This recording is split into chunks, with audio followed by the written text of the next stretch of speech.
বর্তমানে আছি শ্রীমঙ্গলের এমআর খান টি এস্টেটে।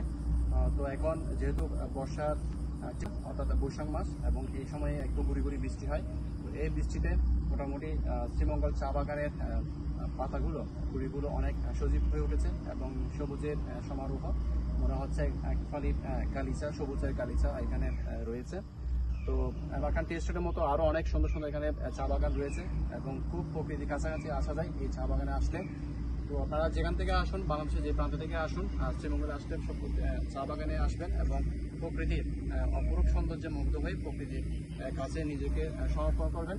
তাহলে ডিপ্রেশন থেকে মুক্তি পাওয়ার জন্য প্রকৃতির কাছে চলে আসুন। ধন্যবাদ সবাইকে।